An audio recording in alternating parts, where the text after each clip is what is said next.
Doctor साहब, अब एक बड़ी बात कि किडनी खराब हो गई, अब कर तो कुछ सकते नहीं, लास्ट मतलब जो नेक्स्ट स्टेज है उसके ट्रीटमेंट की या जिंदा रहने की डायलिसिस है।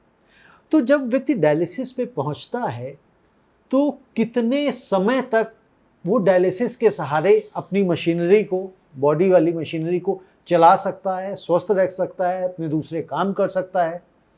5 साल, 10 साल, 15 साल, 20 साल, 2 साल, कोई लिमिट है इसकी?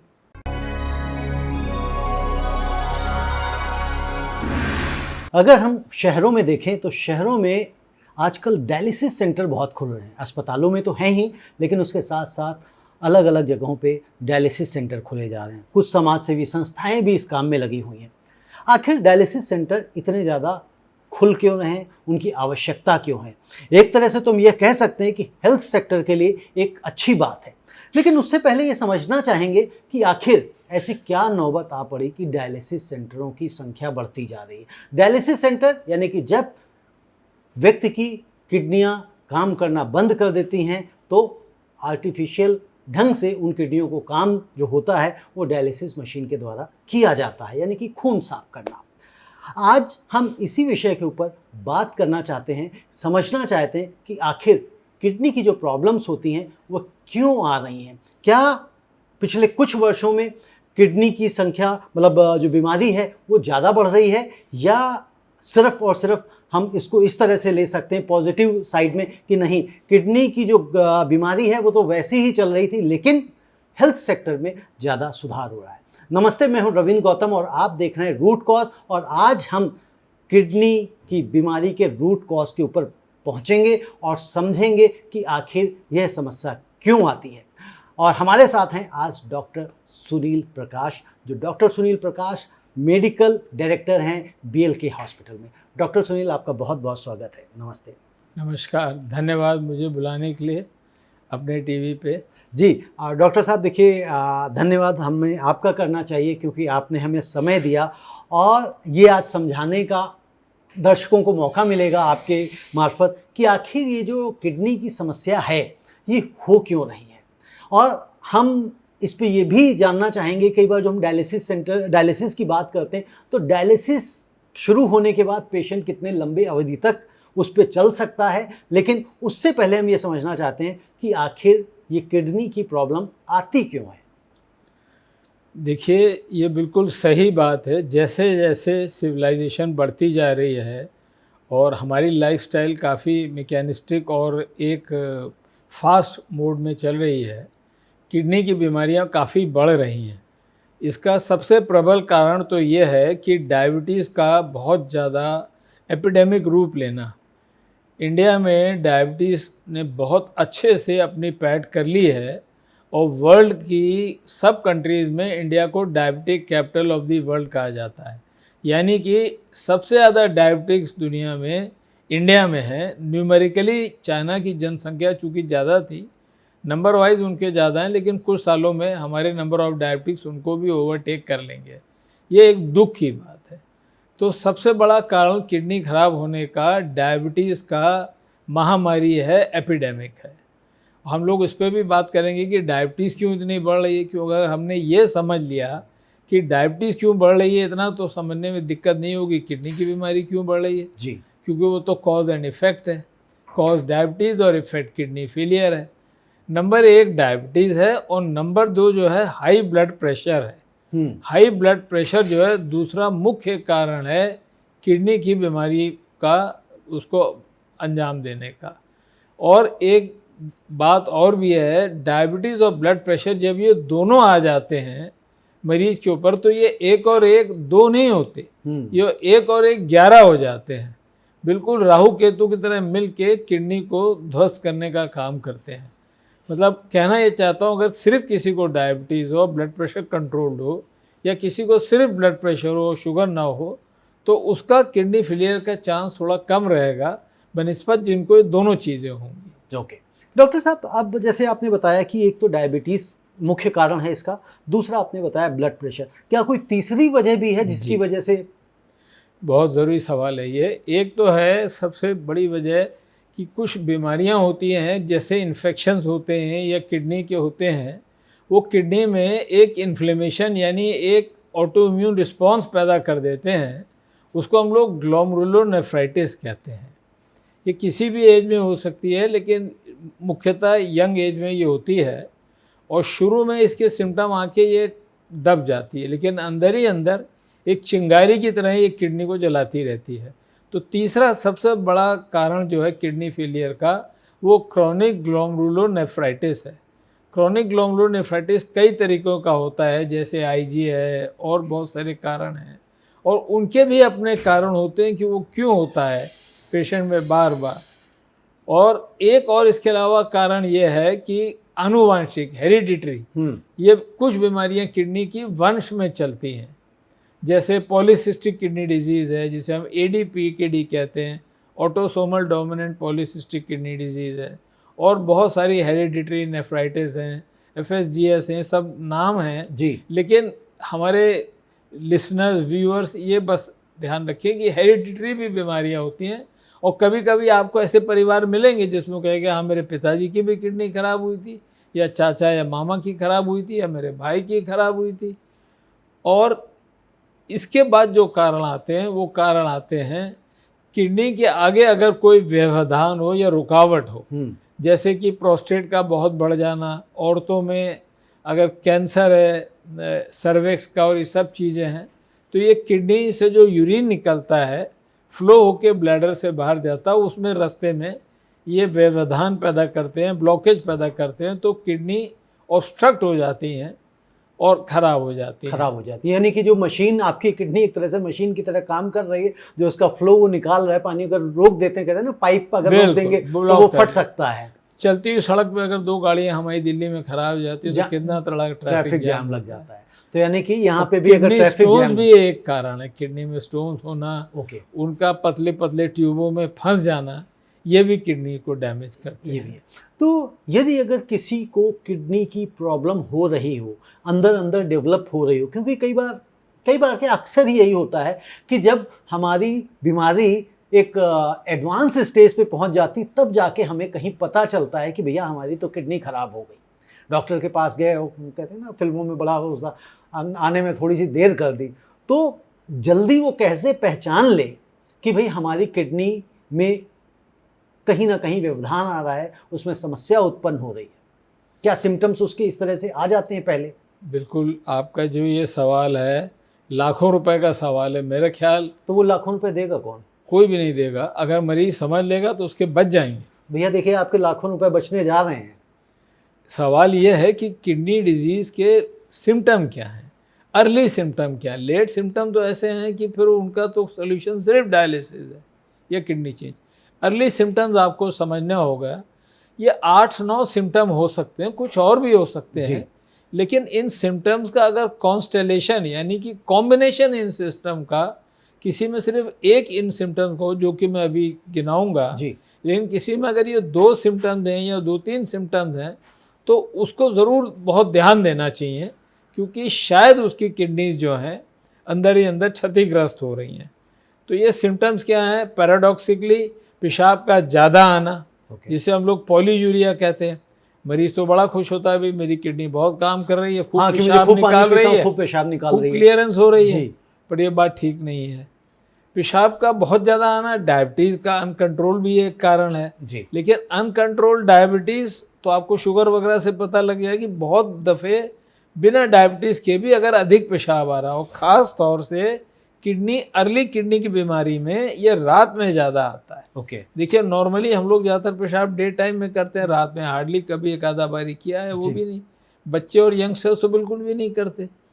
तो बहुत ज़्यादा पेशाब का आना, पॉलीयूरिया, रात में ज़्यादा आना, और एक बड़ा इम्पॉर्टेंट सिम्टम है कि यूरिन कर रहे हैं और वहाँ झाग बन रहा है, फोम बन रहा है, फ्रॉथ बन रहा है। ये इस बात का द्योतक है कि प्रोटीन निकल रहा है यूरिन में, ब्लड का प्रोटीन, जो कि एक बड़ा ही इम्पोर्टेंट कॉन्स्टिट्यूएंट है, जो ब्लड को गाढ़ा रखता है, उसकी गरिमा मेंटेन रखता है। वो ब्लड से जब ब्लड छन्ने किडनी में जाता है, वहाँ से वो रिस रहा है वो। तो ये जो प्रोटीन बाहर निकलता है, मुख्यतः एल्बुमिन होता है, ये जब निकलता है तो वहाँ बबल्स या झाग जैसे पैदा होते हैं, फोमी यूरिन कहते हैं। और चूंकि कोई दर्द नहीं है, कोई तकलीफ नहीं है, तो लोग उसको अक्सर नज़रअंदाज कर देते हैं। चौथा एक सिम्टम है किसी के शरीर में खून की कमी होना। ओके। अब यहाँ समझने की बात यह कि खून की कमी के और भी कारण हो सकते हैं।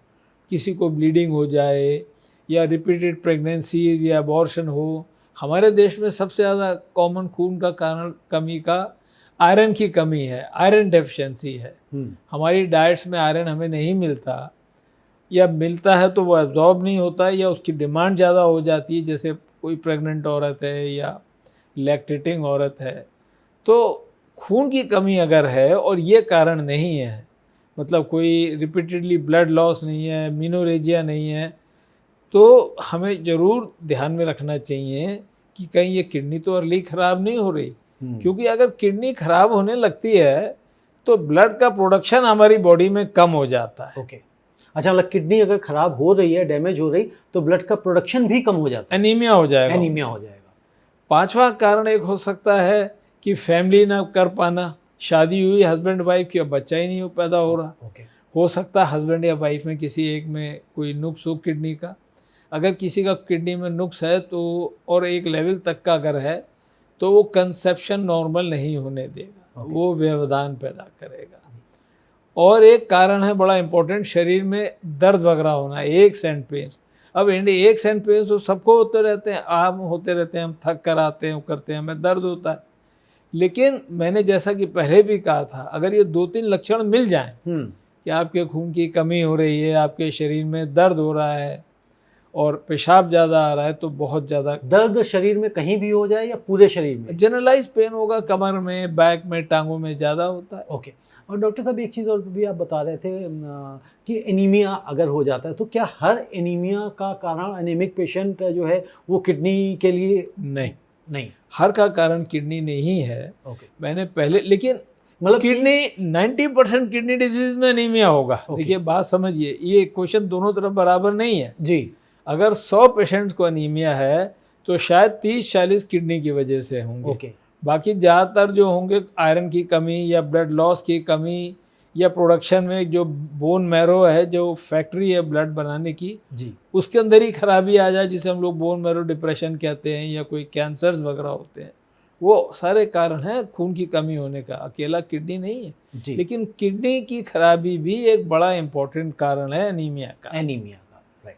कहना मैं ये चाह रहा हूँ कि किडनी अगर खराब है तो एनीमिया का चांस बहुत हाई चांस होगा। हाई हो जाता है। और अगर उन लक्षणों में जो मैंने पहले गिना है, पेशाब ज़्यादा आना, झाग का होना, और इसमें एक और लक्षण आप जोड़ सकते हैं, अगर पैरों पे सूजन आ रही है और आके चली भी अगर गई है, एक आधी बारी ऐसा हुआ है, तो आपको थोड़ा केयरफुल होने की ज़रूरत है। ओके। तो ये 5, 6, 7 कारण आपने जो बताए, तो वो मुख्य कारण हैं। सिम्टम्स को अगर देख के पहचाने ऐसा हो रहा है तो हमें तुरंत डॉक्टर के पास जाना चाहिए। और डॉक्टर के पास हमें नेफ्रोलॉजिस्ट के पास ही जाना चाहिए, या हम जनरल मेडिसिन नहीं, देखिए नेफ्रोलॉजिस्ट की अवेलेबिलिटी का शायद इशू हो सकता है, और मैं ये भी नहीं यहाँ कहना चाहूँगा सिर्फ नेफ्रोलॉजिस्ट के पास जाना चाहिए, क्योंकि खुद मैं एक नेफ्रोलॉजिस्ट हूँ, तो ये लगेगा कि बिजनेस प्रोक्योर कर रहे हैं, अपना प्रमोशन कर रहे हैं। इम्पॉर्टेंट बात यह, आप किसी भी अच्छे फिजिशियन या एक अच्छे MBBS डॉक्टर भी अगर वो होशियार हैं, उनके पास जाएं और उनको ये कह सकते हैं। कई दफ़े कुछ डॉक्टरों से भी अर्ली किडनी डिजीज़ मिस होने का चांस रहता है, तो आप उनसे रिक्वेस्ट कर सकते हैं कि हमारी किडनी के कुछ जो बेसिक टेस्ट हैं वो करवा दें। वैसे तो वो खुद ही डॉक्टर करवाएंगे, लेकिन आप भी अपनी तरफ से कह सकते हैं। तो ये जो KFT वगैरह टेस्ट होते हैं, या इसके अलावा भी और भी टेस्ट होते हैं, आप थोड़ा सा बता दें। हाँ, दर्शकों को कई बार अगर कोई डॉक्टर के पास ना जाना चाहे, तो आजकल आपके पास इतने फ़ोन से इतने मैसेजेस आते हैं कि रेगुलर हेल्थ चेकअप के लिए, फुल बॉडी चेकअप के लिए, तो एटलीस्ट वो टेस्ट तो करा सकते हैं। हाँ, देखिए ऐसा है कि शुरुआती जो टेस्ट हैं बहुत सिंपल हैं। इसमें ब्लड यूरिया, क्रिएटिन, जिसे KFT कहते हैं, जिसका आपने जिक्र किया, वो तो है ही है जी। लेकिन यहाँ पे पैराडॉक्स है एक बहुत बड़ा। ओके। अर्ली किडनी डिजीज में हो सकता है ब्लड यूरिया और क्रिएटिन नॉर्मल रह जाए। ओके। तो आप तो करा क्या है, खुश हुए कि हमें नॉर्मल है। सबसे पहले जो चीज़ अफेक्ट होगी वो यूरिन में प्रोटीन आना है। यूरिन के अंदर कुछ खराबियां पैदा हो जाएंगी, जो कि लोग कराते नहीं है या वो करके ध्यान नहीं दिया जाता जी। यूरिन का टेस्ट बड़ा सस्ता टेस्ट है, तो उसके पीछे कोई बहुत ज़्यादा प्रेशर नहीं है, इकोनॉमिक वायबिलिटी नहीं उसको करने की। ब्लड टेस्ट करने की ज़्यादा वो रहती है। जी। तो एक अच्छा अगर यूरिन एग्जामिनेशन हो जाए, उसकी स्पेसिफिक ग्रेविटी क्या है, कितनी गाढ़ी यूरिन है, उसमें प्रोटीन तो नहीं है, उसमें आरबीसी तो नहीं आ रहे, कोई आरबीसी कास्ट तो नहीं आ रहे, अगर ये सब चीज़ें उसमें आ रही हैं और लक्षण कोई नहीं होगा पेशेंट को, लक्षण वही वेग से होंगे जो हम जिक्र कर चुके हैं, तो एक अच्छा यूरिन एग्जामिनेशन आपको ज़रूर इशारा देगा एक अर्ली किडनी डिजीज़ का। एक टर्म हम लोग यूज़ करते हैं माइक्रो एल्बुमिन। Micro albumin. हाँ, यानी यूरिन में एल्बुमिन आना जब अधिक अमाउंट में आता है तो वो तो मैक्रो एल्बुमिन या ग्रॉस एल्बुमिनूरिया हो जाता है। जी। माइक्रो एल्बुमिन मतलब इतना कम अमाउंट में आना कि उसके लिए स्पेशल स्ट्रिप्स होती हैं, वही उसको पकड़ पाती हैं। अगर आप ऑर्डिनरी यूरिन रूटीन स्ट्रिप से करेंगे तो नहीं आप पकड़ पाएंगे, लेकिन माइक्रो एल्बुमिन की स्टिक से करेंगे तो पॉजिटिव आ जाएगा। वो एक अर्ली कारण होगा किडनी डिजीज़ के आगमन का। जो डायबिटिक हैं उनमें तो ये बहुत ज़्यादा सेंसिटिव होता है पकड़ने के लिए, बताने के लिए कि उस डायबिटिक की अब किडनी पर असर आ रहा है, उसको डायबिटिक नेफ्रोपैथी हो रही है। और मैं यहाँ ये भी एक जिक्र करना चाहूँगा कि दर्शक ये ना समझें कि अगर 100 डायबिटिक हैं तो 100 की किडनी खराब होगी। 100 डायबिटिक में औसतन 40-45% लोगों की किडनी खराब होगी एक पीरियड के बाद। 10 से 15 साल में औसतन किडनी डैमेज हो जाती है डायबिटीज़ का प्रहार झेलते झेलते और ब्लड प्रेशर का। और 40% किडनीज भी अगर डायबिटीज़ की वजह से डैमेज हो रही हैं तो ये नंबर इतना विकराल हो जाता है कि दुनिया की किसी भी हेल्थ स्ट्रक्चर को उसको संभालने इम्पॉसिबल है। इतने लोगों को डायलिसिस देना या ट्रांसप्लांट करना, क्योंकि डायलिसिस ट्रांसप्लांट ये महंगे इलाज है। जी। हमारे देश की जीडीपी हमारी इनकम परमिट नहीं करती कि हम इन इलाजों को जाएं। हमें प्रिवेंशन और अर्ली रोकथाम की ही ज़रूरत है। अर्ली रोकथाम की ही ज़रूरत है। अब भी जैसे आपने कहा कि डायबिटीज़ अगर कोई पेशेंट है तो 40-45% चांसेस हैं, ब्लड प्रेशर का भी कोई है तो भी 40-45% है, लेकिन अगर डायबिटिक प्लस ब्लड प्रेशर जैसा आपने शुरुआत में कहा कि दोनों हैं तो ये क्या चांसेस 80% तक चलेगा? नहीं, वो ब्लड प्रेशर जब तक नहीं आएगा तो डायबिटीज अकेले किडनी को डैमेज नहीं, मैंने कहा डायबिटिक एंड ब्लड प्रेशर दोनों अगर हैं किसी को तभी वो डैमेज होगी। वो 40% में निहित है। अच्छा, वो 40% में नहीं है। डॉक्टर साहब एक चीज़ ये बताएं, ये तो हमने सिम्टम्स जान लिए, ठीक है ना, लेकिन और ये भी जान लिया कि हम कैसे पहचानें, लेकिन हम इससे जैसे कहा ना कि अर्ली स्टेज पे हम अपनी रोकथाम प्रिवेंशन करें कि हम किडनी हमारी ख़राब ना हो, तो उसके लिए हमें क्या अपनाना चाहिए? क्या कोई एक्सरसाइज हमें करनी चाहिए, खान पीन का हमें ध्यान रखना चाहिए, क्या काम करें जिससे हमारी किडनी ठीक रहे? एक कहावत है, we are what we eat. Obvious सी बात है, जो बिल्कुल हम खाएंगे, जो जैसा खाए मन, अन्न वैसा होए मन, और वैसे ही शरीर होगा। वैसे ही शरीर होगा। तो कहने का मतलब ये है कि अगर हम खाने के प्रति जागरूक नहीं हैं, आवश्यकता से थोड़ा भी अधिक खा रहे हैं तो मोटापा आएगा, मोटे हो जाएंगे, क्योंकि कैलोरीज का गेम है। बिल्कुल। अगर आप डेली 1200-1400 कैलोरी बर्न कर रहे हैं, यूज़ कर रहे हैं और 1800 भी खा रहे तो हैं, बिल्कुल सेविंग हो रही तो है, धीरे धीरे वो बैंक बैलेंस की तरफ बढ़ता बढ़ता जाएगा और जाएगा। साल के आखिर में ब्याज भी आएगा। बिल्कुल ब्याज भी आएगा। बिल्कुल ठीक कह रहे हैं। तो सबसे बड़ी बात यह है कि हम अपना खाने का पोर्शंस का ध्यान दें, लिमिटेड अमाउंट में खाएं।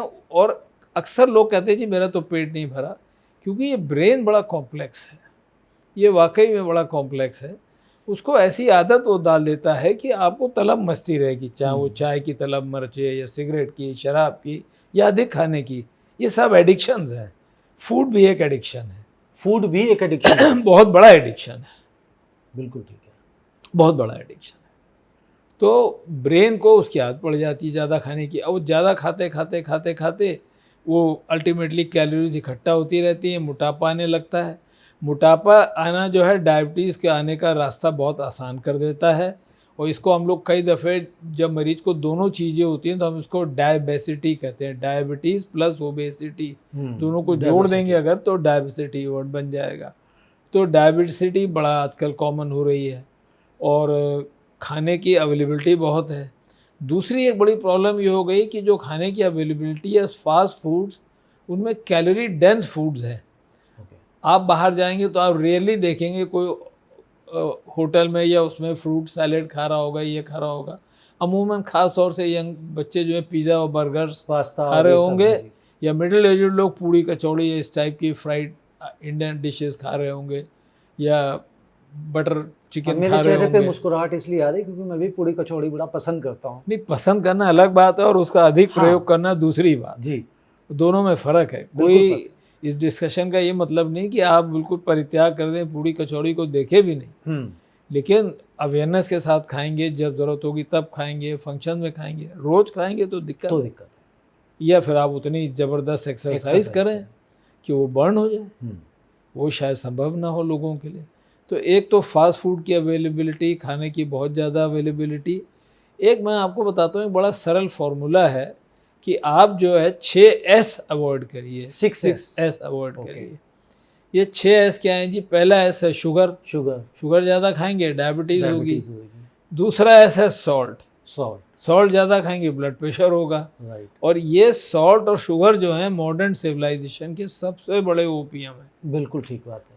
सबसे बड़े ओपियम है, बिल्कुल बिना इसके सबसे तो बड़े कुछ दुश्मन है। तैयार ही नहीं हो रहा है। तो सॉल्ट और शुगर मिलके वो 1 और 1 11 वाला उधम मचाएंगे जी, और डायबिटीज़ ब्लड प्रेशर के लिए दरवाज़ा खोलेंगे। वो kidney, heart, eyes, brain, kidney के अलावा भी बहुत सारे अंग डायबिटीज़, इनफैक्ट डायबिटीज़ तो दीमक है जो शरीर का कोई हिस्सा छोड़ती है, छोड़ती नहीं है। लेकिन इसका मुख्यतः प्रहार किडनी, हार्ट, आइज़ और पैरों पे होता है। जी, तो अभी हम 6S की बात कर रहे थे। तो एक शुगर सॉल्ट, हुई, एक सॉल्ट हुई। जी, तीसरा बड़ा इंपॉर्टेंट है स्ट्रेसेस, स्ट्रेसेस, ओके, जो हम अपने स्ट्रेसेस मैनेज नहीं कर पाते आज की लाइफस्टाइल में, वो भी एक बहुत बड़ा कॉज है। वो ग्रेजुअली हमारी धमनियों को, आर्टरीज को छोटा कर देता है, ब्लड प्रेशर क्रिएट कर देता है, डायबिटीज़ ख़राब करता है। चौथा ऐसा है, मेरे ख्याल स्ट्रेस के बराबर ही इम्पोर्टेंट है, स्मोकिंग। स्मोकिंग, जो हमने खुद अपने ऊपर, जिसे मैं कहता हूँ कि कुल्हाड़ी पे आप पैर मार रहे हो, आपके ऊपर कोई आपदा नहीं आई, आप आपदा ढूंढ रहे हो अगर आप स्मोक कर रहे हो। वो कहते हैं ना उड़ता तीर लेना, तो उड़ता तीर बिल्कुल जनाब। तो स्मोकिंग और स्ट्रेस, सॉल्ट, शुगर, ये 4 बहुत बड़े दुश्मन हैं। जी, 5वां आप कह सकते हैं स्पिरिट्स, स्पिरिट्स मतलब अल्कोहल, अल्कोहल, अधिक मात्रा में। रादर आज की तारीख में तो हमारी अब लेटेस्ट साइंस ये कहती है कि एक ड्रॉप भी अच्छा नहीं है, ओके, इस व्यसन से भी बचना चाहिए। और एक छठा एस है जो लेजीनेस जिसे कहते हैं, कि आप जो है फिजिकल एक्टिविटी अगर नहीं करते तो काउच पोटैटो जैसे आप बने बैठे हो, sedentary lifestyle. Okay, sedentary word से छठा एस है। ओके, सीडेंटरी के मतलब आप टीवी आए, टीवी के सामने बैठ गए, इंग्लिश वर्ड है काउच पोटैटो, काउच, जी, कि अपना बस पड़े हुए और मुटा रहे हैं, लेट खा रहे बैठे बैठे, हैं, वहीं टीवी भी खाना आ देखते रहा जा है, रहे वहीं पर टीवी देख के वहीं खा पी रहे हैं, वहीं अपना सो गए। हम्म। तो ये जो 6 कारण हैं, बहुत प्रबल कारण हैं। तो एक बार रिपीट करता हूँ, आपने 6S बताए, शुगर, सॉल्ट, स्ट्रेस, स्मोकिंग और सेडेंटरी लाइफ स्टाइल, और एक 6 था स्पिरिट्स। स्पिरिट्स। तो अगर ये 6 को हम अवॉइड करें या कंट्रोल्ड उसमें रखें तो हम अपने आप को हेल्दी रख सकते हैं। ना ही सिर्फ किडनी बचा सकते हैं बल्कि बाकी बीमारियों से ओवर लाइफस्टाइल ही बेटर हो जाएगी, ओवरऑल लाइफस्टाइल ही बेटर हो जाएगा। बिल्कुल। तो दर्शकों देखिए, स्वस्थ रहना आपकी अपनी जिम्मेदारी है, क्योंकि आपको स्वस्थ रखने के लिए कोई बाहर से कुछ नहीं कर सकता है। आपको खुद तय करना है कि भाई हम कैसे स्वस्थ रहें। अगर आप एक्सरसाइज नहीं कर सकते तो एटलीस्ट इन 6S के ऊपर ध्यान दें। डॉक्टर साहब, एक आगे इसी पे पूछता हूँ, जो आपने सेकेंड S कहा था, सॉल्ट। सॉल्ट को लेके आजकल बड़ा वो चलता है कि जो समुद्री नमक यानी कि पोटेशियम वाला, सोडियम वाला, और दूसरा जो सेंधा नमक जिसको बोलते हैं, रॉक सॉल्ट, जिसमें पोटेशियम होता है, कि अगर हम पोटेशियम वाला सेंधा नमक खाते हैं तो हमें ब्लड प्रेशर नहीं होगा। इसमें कितनी सच्चाई है? देखिए, ऐसा है कि करीब 3-4 दशक पहले एक बहुत बड़ी क्रॉस सेक्शनल स्टडी हुई थी, फ्रेमिंगहम स्टडी हुई थी, और ये स्टडीज़ बड़ी इंपॉर्टेंट होती हैं। उन्होंने ये शो किया था स्टडी में कि अगर आप सोडियम का इंटेक कम कर दें और थोड़ा पोटेशियम का इंटेक बढ़ा दें तो ब्लड प्रेशर की प्रेवलेंस कम्युनिटी में, समाज में थोड़ी कम हो जाती है। एक ये अच्छा स्टेप है। अब इसका मतलब ये हुआ कि पोटेशियम हम कैसे बढ़ाएं। आपने सुना होगा मेडिटेरेनियन डाइट्स बड़ा पॉपुलर हैं, जो कि शो करती हैं लॉन्जिविटी, बहुत दीर्घायु करती हैं जो मेडिटेरेनियन डाइट्स पे रहते हैं। तो जो मेडिटेरेनियन डाइट्स हैं वो मोस्टली फ्रूट्स, वेजिटेबल्स, सलाद, फिश ये सब हैं उनमें। जी। तो ये बड़े अच्छे फूड आइटम्स हैं। तो जब तक कि किसी की किडनी नॉर्मल है, किडनी का डैमेज नहीं है, वो सेंधा नमक, काले नमक का प्रयोग कर सकता है, उसको प्रॉब्लम नहीं आएगी, क्योंकि सेंधा नमक, काले नमक में सोडियम क्लोराइड और पोटेशियम क्लोराइड दोनों एक रेशो में है। ओके। जबकि जो पहले हम नमक खाते थे, जिसका प्रोटोटाइप टाटा सॉल्ट है पुराना वाला, जी। वो 100% सोडियम क्लोराइड है। ओके। अब प्रॉब्लम कहाँ आती है? प्रॉब्लम यहाँ आती है कि किडनी जिनकी फेल हो गई, ये याद रखिएगा कि जो भी हम पोटेशियम खाते हैं वो किडनी ही बाहर निकाल पाती है। ओके।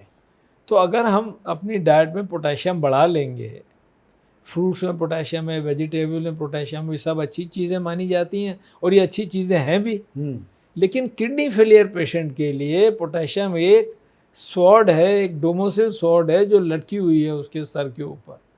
क्योंकि जहाँ पोटेशियम बढ़ा, पोटेशियम जहाँ एक अपनी मर्यादा को इसने क्रॉस किया, ये हार्ट को रोक देता है चलते हुए। ओके। सडन कार्डियक डेथ कर सकता है। ओके।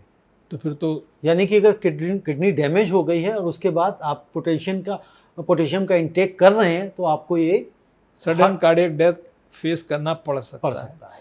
उस चीज़ से बचने के लिए हम लोग किडनी जिनकी डैमेज हैं उनको क्लियरली डिस्करेज करते हैं सेंधा नमक, काला नमक, लोना, पिशौरी, टाटा लाइट। आप ये समझिए जितने भी महंगे नमक हैं आज की तारीख में, पैकेज नमक हैं और ये सब नमक हैं, इन सब में पोटेशियम है मोटा मोटी।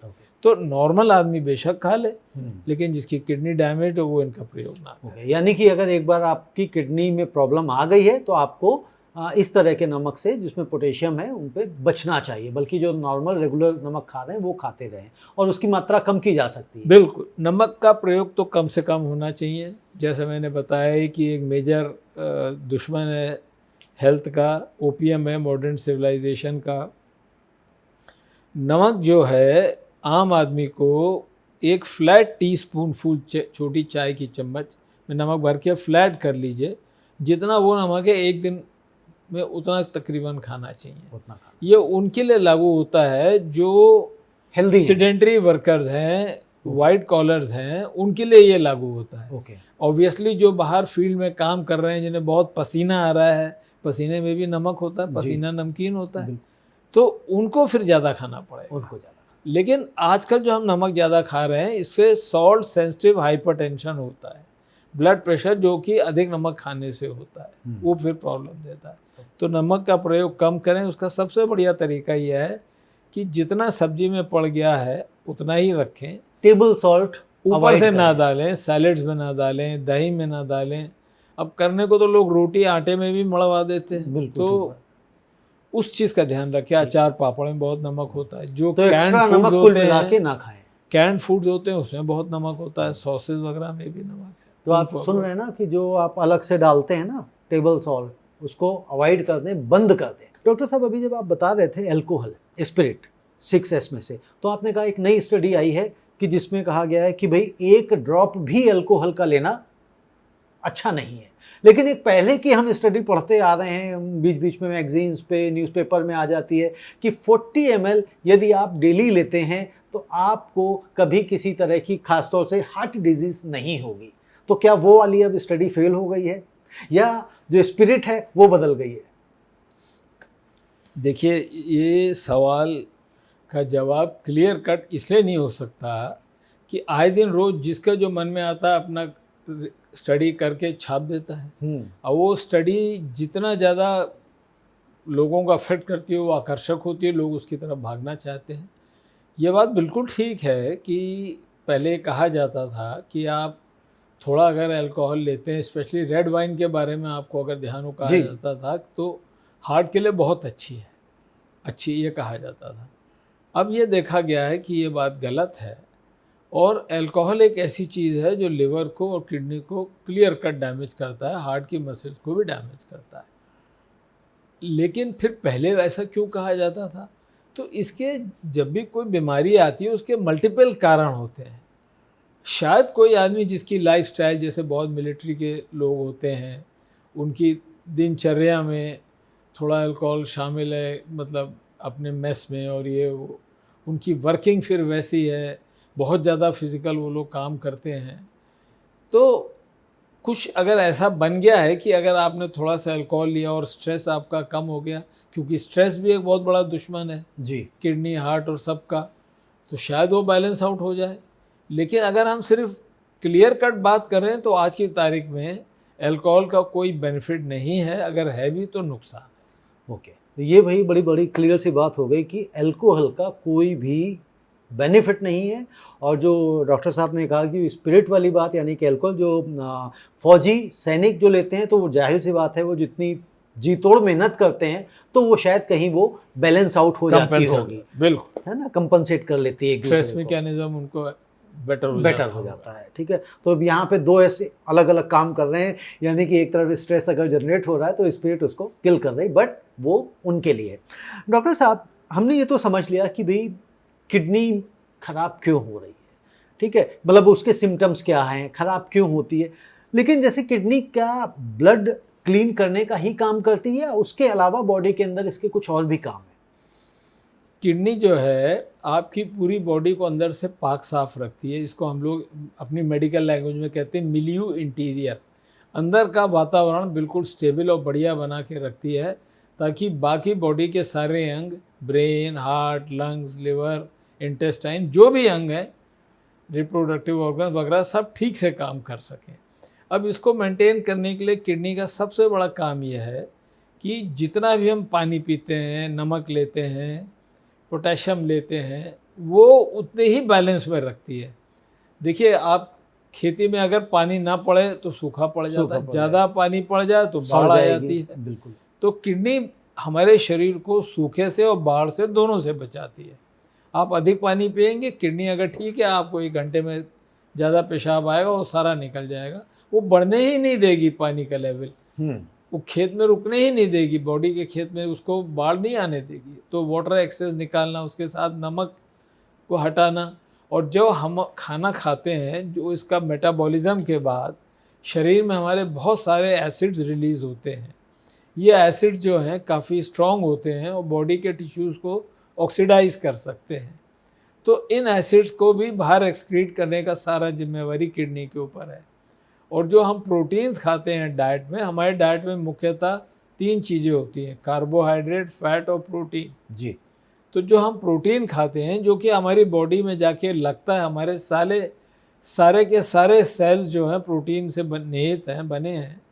तो प्रोटीन के मेटाबॉलिज्म में जितना भी नाइट्रोजन का ब्रेक डाउन है, नाइट्रोजनस प्रोडक्ट हैं, यूरिक एसिड हैं, और हजारों गोनेडीन्स, क्रिसॉल, बहुत सारे प्रोडक्ट्स हैं, नाइट्रोजन बैलेंस के एंड प्रोडक्ट्स, उनको किडनी ही निकालती है, एसिड किडनी ही निकालती है।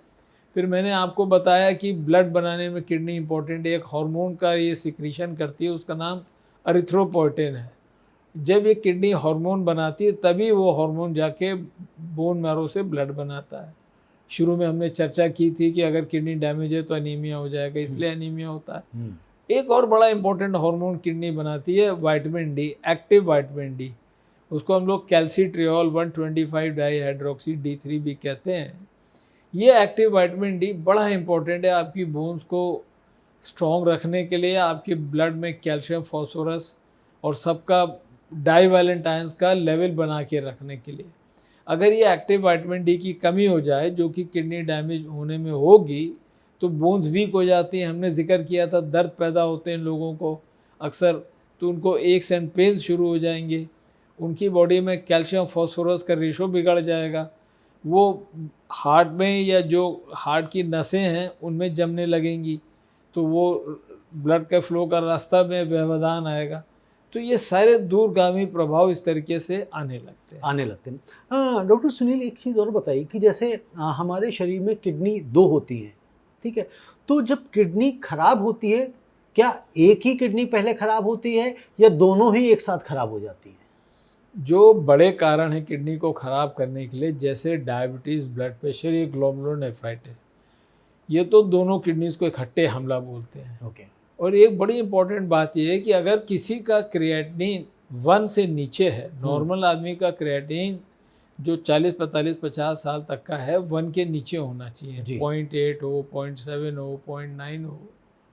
तो अगर उसकी एक किडनी आप हटा भी दो डैमेज हो जाए या हटा दो, किसी को अंग दान दे दे, अपने रिश्तेदार को, जानकार को, जी। तो क्रिएटिन 1 पे ही रहेगा। ओके।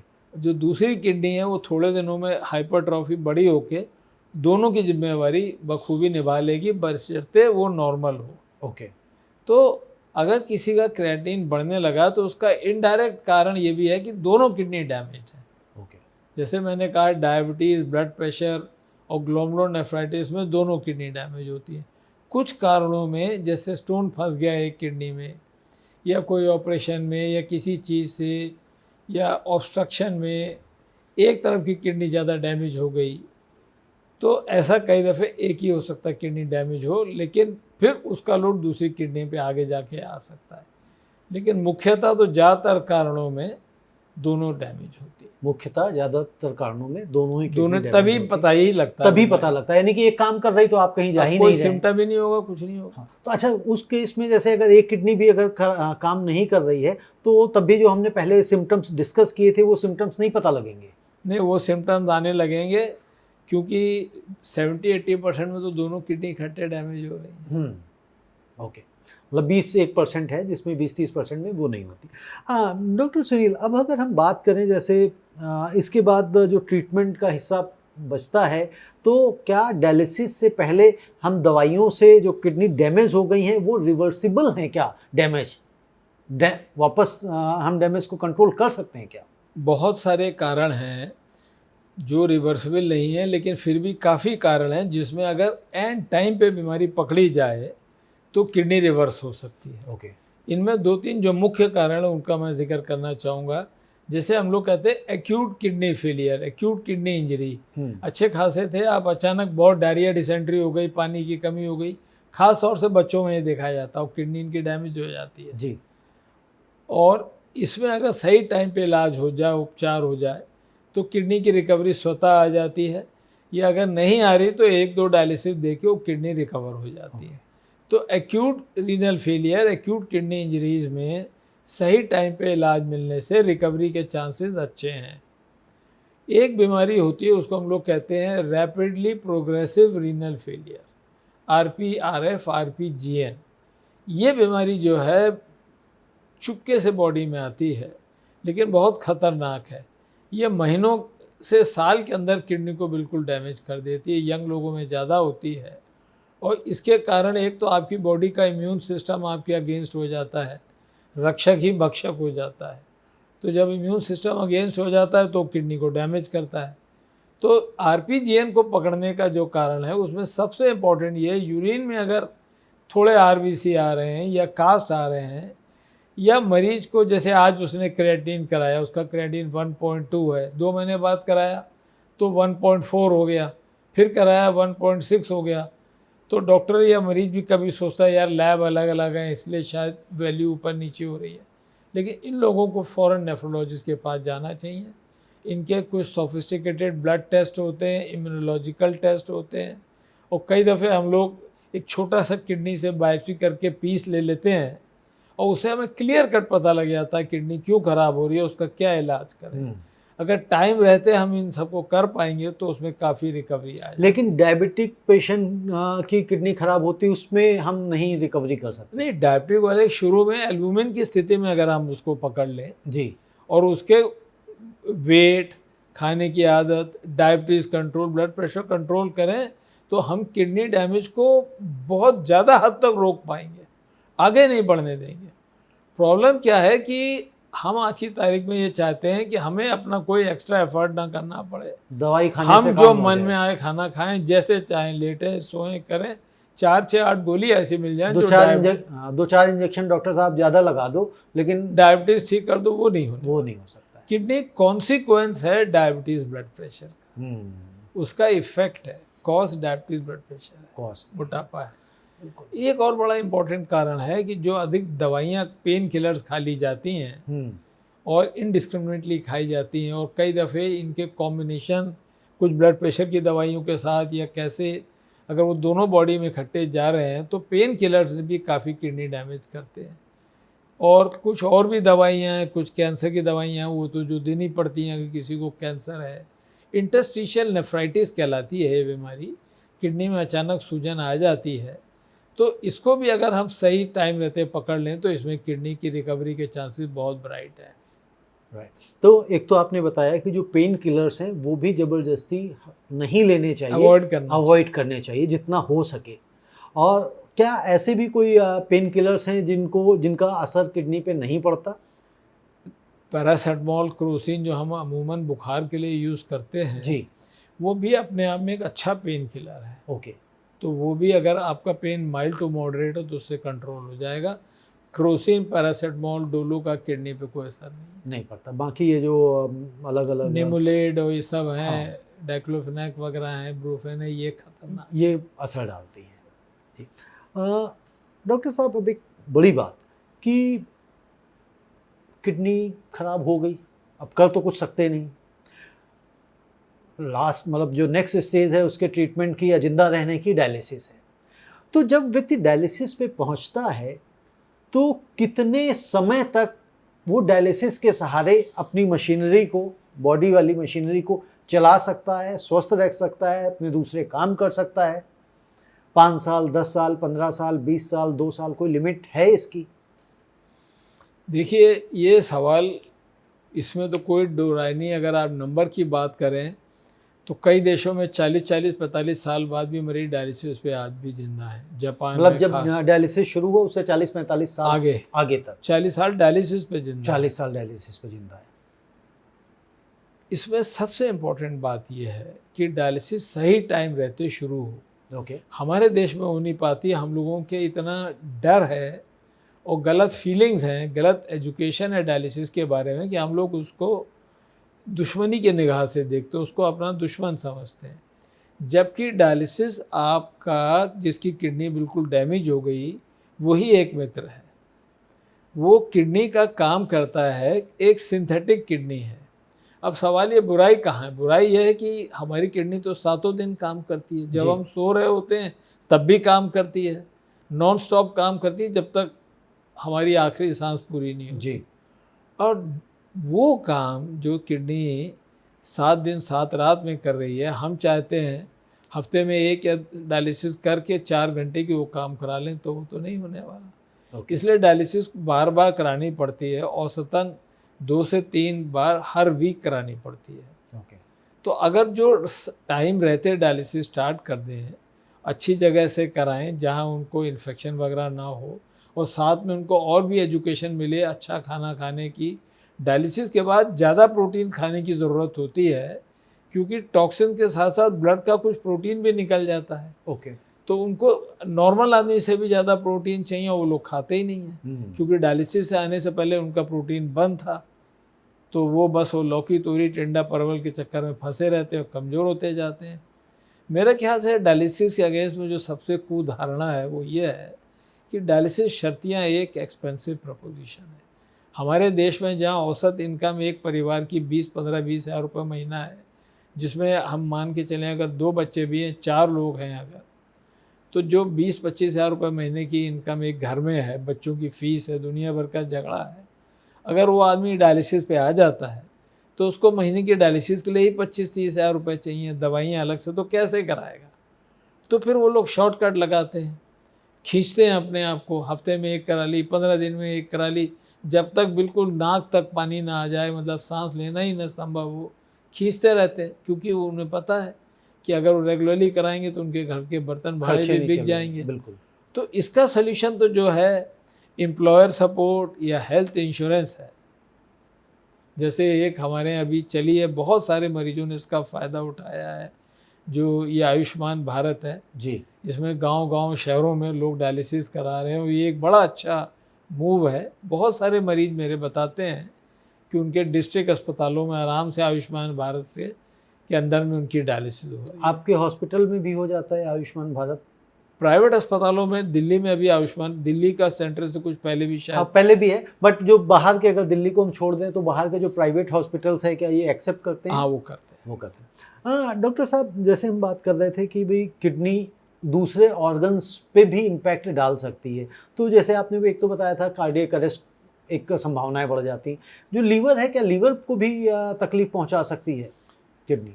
लिवर भी किडनी को तकलीफ पहुंचा सकता है, किडनी भी लिवर को तकलीफ पहुंचा सकती है, सब ये बंधे हैं आपस में। एक डूबेगा तो वो भी डूबेंगे। ओके। हार्ट किडनी का रिश्ता तो बहुत ज़्यादा कनेक्टेड है। किडनी, उसको हम लोग कार्डियोरीनल सिंड्रोम कहते हैं। जब हार्ट फेल होने लगता है तो सूजन आने लगती है, किडनी नमक पानी रोकती है, किडनी को ब्लड नहीं मिलता हार्ट से, तो वो नमक पानी रोक के उसको रिप्लेस करती है, सूजन बढ़ने लगती है, किडनी ब्लड प्रेशर बढ़ा देती है, वो जाके फिर हार्ट को डैमेज करता है। अगर किडनी डैमेज है तो यूरिया वगैरह बढ़ गया, बॉडी में पोटेशियम बढ़ गया, यूरेट बढ़ गया, और चीज़ें बढ़ गई, वो जाके हार्ट को डैमेज करते हैं। तो ये सब कनेक्टेड, ये सब कनेक्टेड है। डॉक्टर साहब, आपने बताया था कि जापान में तो 45 साल तक लोग डायलिसिस पे जीवित रहते हैं, निकाल देते हैं। इंडिया में या यहाँ कोई ऐसी स्टडी है या कोई आपका एक्सपीरियंस है कि भाई मैक्सिमम कितने सालों तक कोई पेशेंट? मेरे 3-4 मरीज तो एटलीस्ट 18-19 साल तक चले हैं। ओके। और मेरा पक्का ख्याल है जो और भी बहुत सारे नेफ्रोलॉजिस्ट हैं, सबके पास ऐसे मरीज होंगे कि जो 18-20 साल भी चले, लेकिन औसतन जो है 4-5 साल की लाइफ होती है। औसतन 60-70% लोग 4-5 साल ही चलते हैं। जी, 4-5 साल ही चलते हैं एवरेज में। लेकिन अगर सपोज अगर ज़्यादा चलना हो, जैसे जापान आपने बताया एक दिया 40-45 साल, तो क्या कारण है कि जापानीज़ जो है वो 40-45 साल निकल पाते हैं और हम मैक्सिमम 15-20 साल भी निकालने मुश्किल हैं? तो उसका मेन कारण तो हमारे यहाँ डायलिसिस कोई रेगुलरली ले नहीं पाता, ठीक है। क्योंकि एक्सपेंसिव प्रोपोजिशन है और बहुत लेट स्टार्ट होती है। जब आप डायलिसिस बहुत लेट स्टार्ट करते हो तो वो हार्ट और लंग्स को कहीं ना कहीं डैमेज कर चुकी होती है। तो जब डायलिसिस स्टार्ट हो जाएगी, किडनी का ही तो काम करेगी डायलिसिस। जो हार्ट और लंग पहले से डैमेज हो गया वो तो डैमेज ही रहेगा, बिल्कुल ठीक है। आगे ना बढ़े। तीसरा जो है क्वालिटी कंट्रोल डायलिसिस का हमारे देश में इतना अच्छा नहीं है। हर तरीके के संस्थान हैं, सेंटर्स हैं जो क्वालिटी पे ध्यान शायद नहीं करते होंगे, तो उनको डायलिसिस इन्फीरियर मिलती है, डॉक्टर साहब कॉस्ट कटिंग होती है। जी, जो आपने कहा ना क्वालिटी कंट्रोल या कॉस्ट कटिंग, तो डायलिसिस मैंने देखा है जैसे मशीन है उसको लगा दिया वो कर रही है, तो उसमें मतलब कैसे क्या अंतर होता है, थोड़ा सा बताइए। बहुत ज़्यादा अंतर होता है। जो डायलिसिस बेसिकली एक प्रक्रिया है, हमारे जो ब्लड जाता है उसको हम डायलाइज़र कहते हैं। एक आर्टिफिशियल किडनी होती है, उसके अंदर बहुत महीन धागों से ब्लड पास होता हुआ निकल जाता है। उसके बाहर के कंपार्टमेंट में बहुत प्योर वाटर हम सप्लाई करते हैं, जो 30 लीटर 1 घंटे में अब सप्लाई करते हैं, यानी 120 लीटर 4 घंटे में एक सेशन में।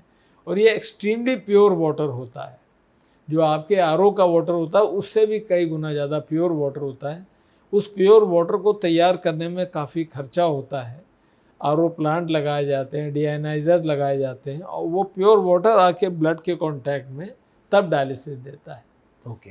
तो डायलिसिस सिर्फ वो एक मशीन और एक वो नहीं है, वाटर की क्वालिटी, उसके बाद और उसका कनेक्शन देखना, ढंग से लगाना। कनेक्शन लगाते वक्त अगर ग्लव्स या पूरा एहतियात नहीं बरते गए, यूनिवर्सल प्रिकॉशन नहीं लिए गए, तो इन्फेक्शन चला जाएगा। वो इन्फेक्शन सीधे हार्ट में जाएगा, क्योंकि ब्लड वेसल से आप ब्लड निकाल के डायलिसिस दे रहे हो, सीधे हार्ट में ब्लड वेसल में जाएगा।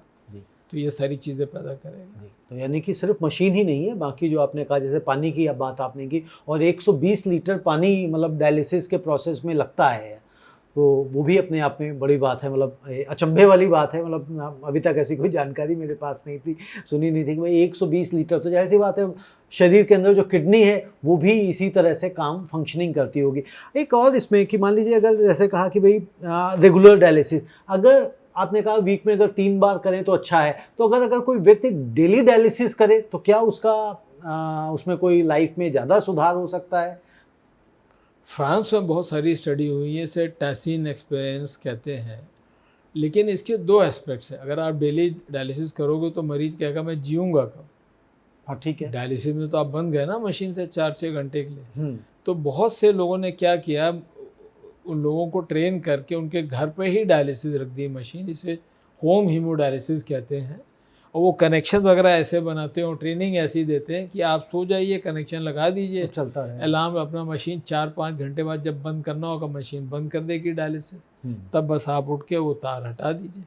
तो होम हीमोडायलिसिस में संभव है, उन्होंने दिखाया कि हफ्ते में 4 दिन या 5 दिन उन्होंने करी, रात में कई दफ़े 3 दफ़े रात में करी या 4 दफ़े करी, और ये मरीज बिल्कुल हमारे आपके जैसे हो गए, ओके। एकदम नॉर्मल हो गए।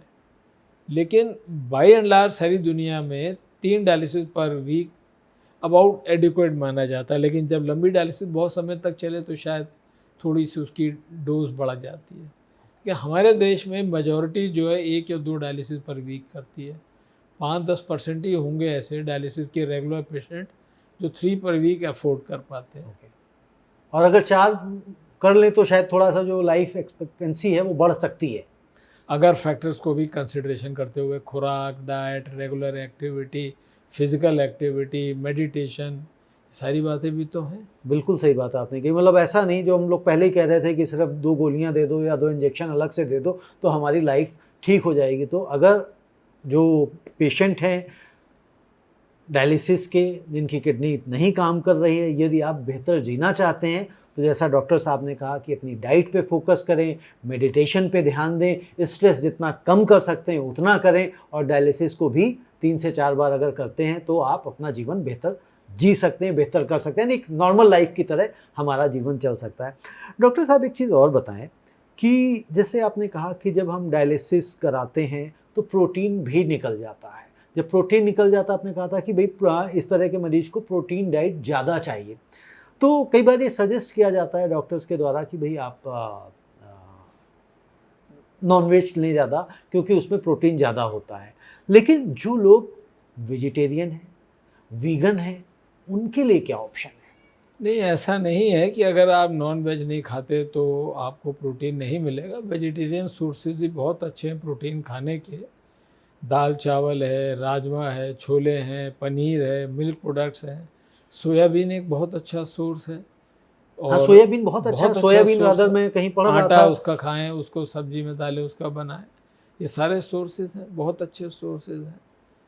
दूध की छेने की मिठाइयाँ होती हैं, रसगुल्ला वगैरह, इनमें बहुत प्रोटीन होता है। अब छेना आपने कह दिया, वो दूसरा व्यक्ति कहेगा भाई साहब मुझे अच्छा तो लगता है छेना लेकिन मैं डायबिटिक हूँ। अमूमन ये होता है जब तक किडनी खराब होती है, डायबिटीज़ तो उनकी ख़त्म सी हो जाती है। अच्छा, जब किडनी खराब हो जाती है तो डायबिटीज़ ख़त्म सी हो जाती है ओके। तो वो खा सकते हैं। तो वेजिटेरियन, मोटी बात है कि वेजिटेरियंस के पास भी सोर्सेज हैं। सोर्सेज नहीं, डेफिनेटली है। मैं तो खैर ऐसा मानते ही हूँ कि भाई वेजिटेरियन के पास बहुत सारे सोर्सेज हैं, लेकिन कई बार लोगों को ये लगता है, वो कहते हैं या उनकी इच्छा करती है या उनको लगता है खाना चाहिए तो वो अपने ऑप्शंस ले लेते हैं। डॉक्टर साहब एक लास्ट क्वेश्चन और, क्या जो फ्रूट्स हैं, सैलेड्स हैं, रॉ वेजिटेबल्स हैं, ये यदि हम खाएं तो क्या हमारी जो इस तरह के ऑर्गन्स जो डैमेज हो जाते हैं या लाइफ हम बेहतर कर सकते हैं क्या?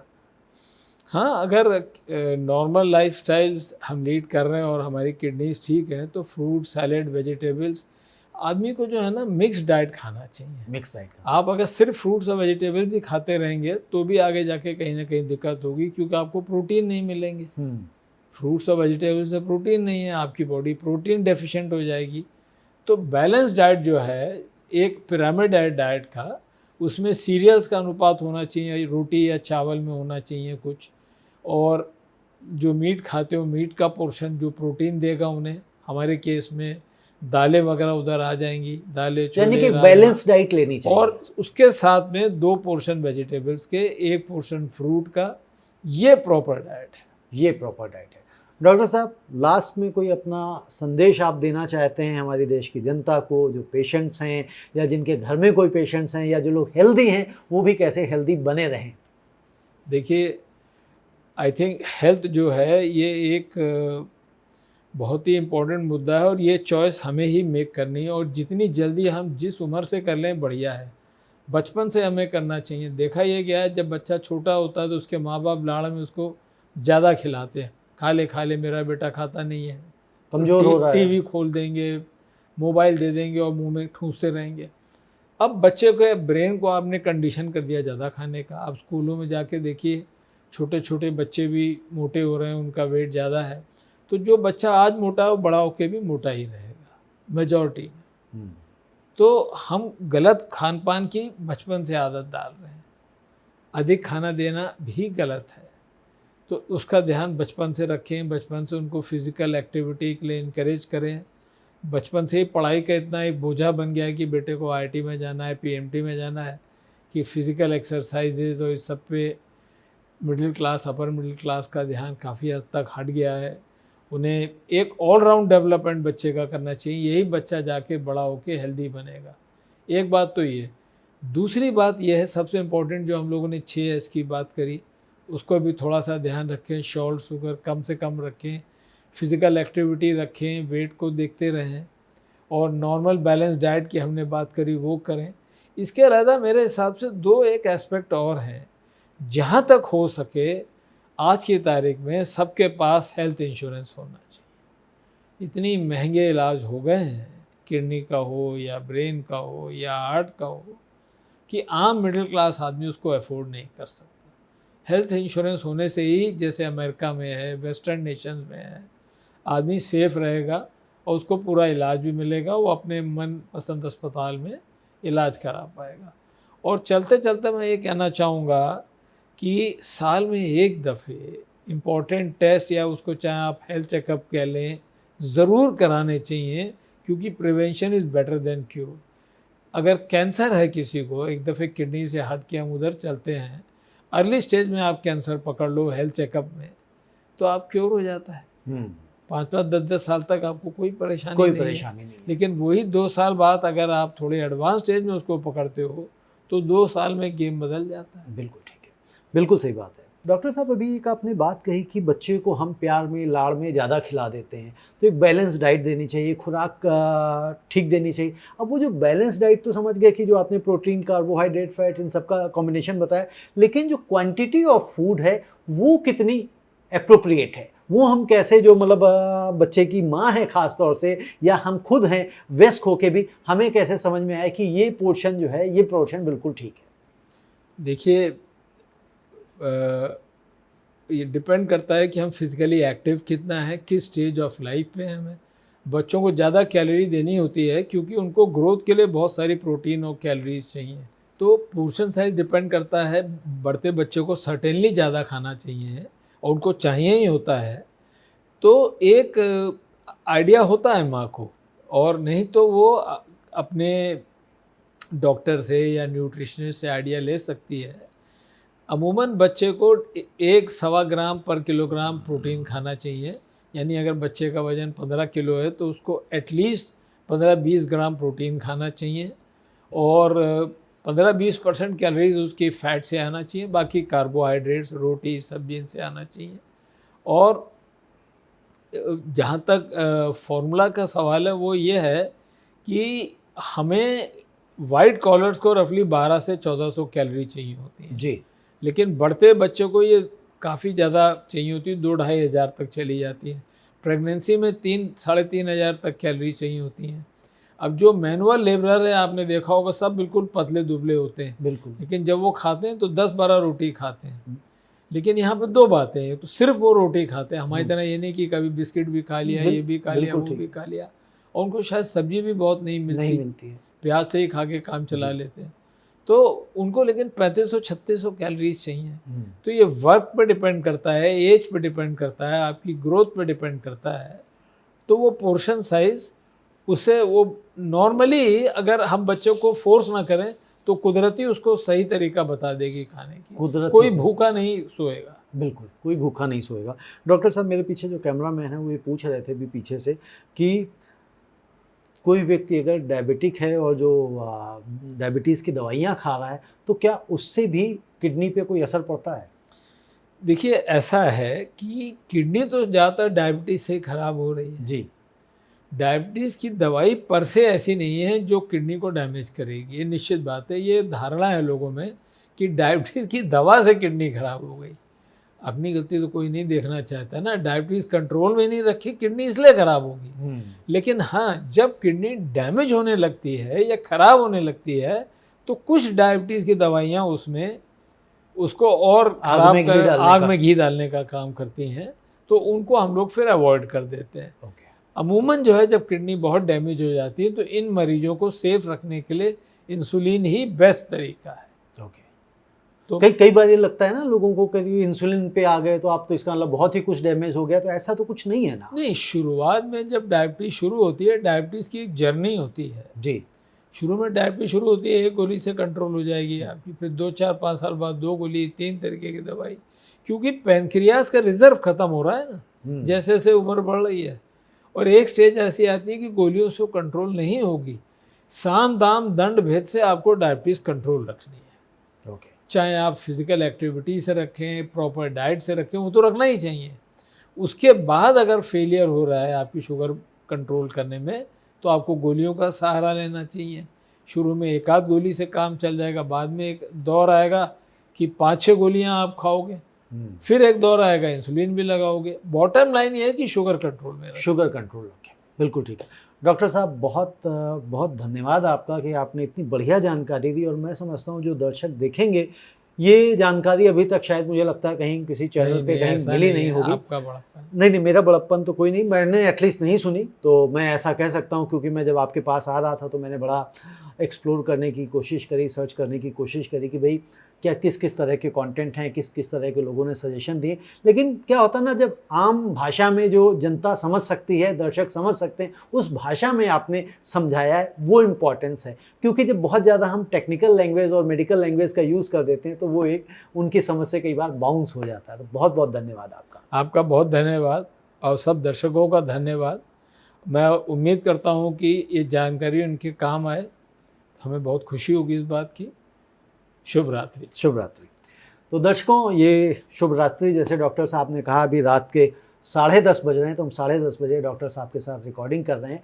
और अब आपको ये गुरु मंत्र पता चल गया है कि आप अपने आप को स्वस्थ कैसे रखें, किडनी को अपनी कैसे बचाएं, और यदि आप डायलिसिस पे हैं तो आप 20 साल 25 साल भी निकाल सकते हैं, बशर्ते कि आप सिर्फ और सिर्फ डायलिसिस की मशीन के सहारे ही ना जिंदा रहने की कोशिश करें, बल्कि अपने एफर्ट्स भी लगाएं, अपनी डाइट पे ध्यान रखें, अपनी मेडिटेशन करें, रेगुलरली एक्सरसाइज करें, योगा करें, मतलब हर वह काम करें जिससे आप बढ़िया क्वालिटी लाइफ जी सकते हैं। क्योंकि अंदर की मशीन ने काम करना बंद कर दिया, लेकिन आपको फ़िलहाल एक्सटर्नल सपोर्ट मिल रहा है, तो सिर्फ और सिर्फ एक्सटर्नल सपोर्ट के साथ साथ अपना सपोर्ट सिस्टम भी उस मशीन के साथ लगा दें, तो मैं समझता हूँ आपकी लाइफ बढ़िया होगी। धन्यवाद, नमस्ते।